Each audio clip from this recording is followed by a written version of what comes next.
Welcome to the deep dive. Where we cut through all the noise and just bring you the really fascinating stuff. Forget feeling overwhelmed. We're here to make complex topics surprisingly clear. And today, we're diving into something quite chilling, actually.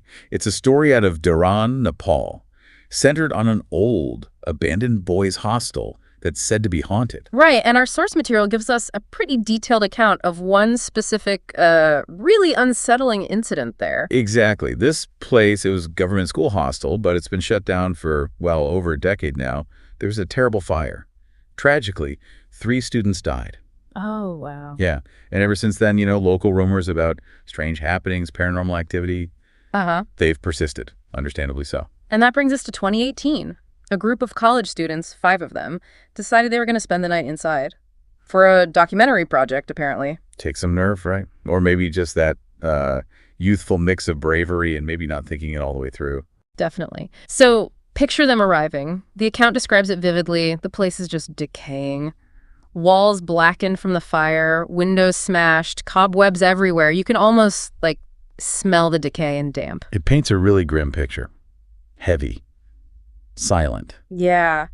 And apparently the students, they tried to lighten the mood at first, cracking jokes, probably some nervous laughter. Standard reaction, I guess.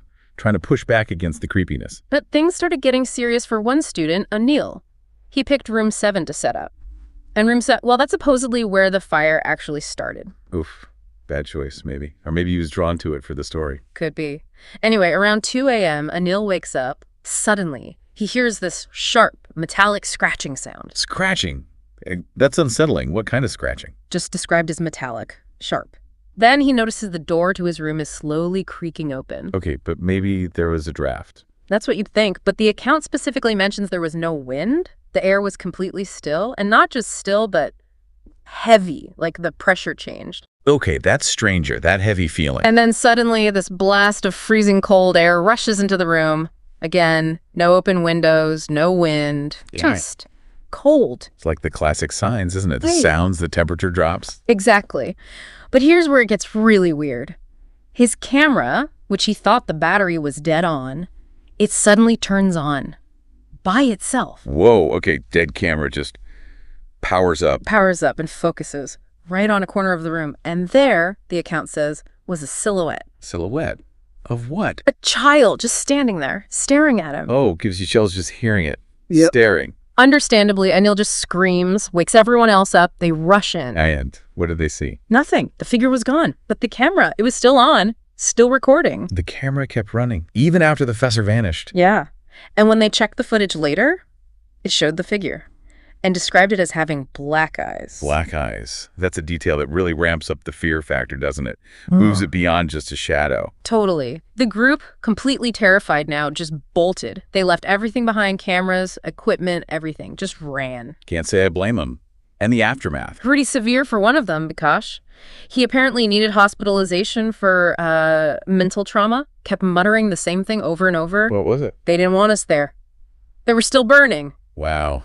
Still burning. That's incredibly haunting. Suggests he felt he encountered something still trapped in that moment. It really does. Now, Anil, maybe feeling responsible or just needing answers, he actually went back later. Yeah. With the police and his professor. He went back after all that. He did. And guess what they found? Let me guess. The camera. The camera. Still in room 7, still recording all this time later. That's persistent. Did it capture anything else after they left? It did. The later footage apparently showed shadows moving down the hallways, just indistinct shapes, but also whispers. Whispers. What did they say? They were in Nepali. The words were recorded as Hami Jinda Chanon, Tara Duka Machana. And that means it translates to we are alive, but in pain. Alive, but in pain. That adds a whole other layer, doesn't it? Not just an echo, but consciousness, suffering. It's deeply disturbing. That phrase sort of hangs there. Unresolved. Absolutely. It speaks volumes about the tragedy and maybe why the place feels the way it does. So what's the status now? The hostel's completely sealed off. Nobody goes in. And the local belief hasn't changed.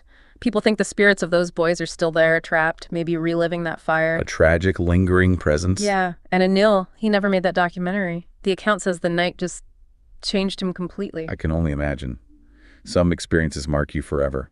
So that's the story we dove into today. It makes you pause, right? Mm. Thinking about those students stumbling into that place, what exactly did they encounter? Mm.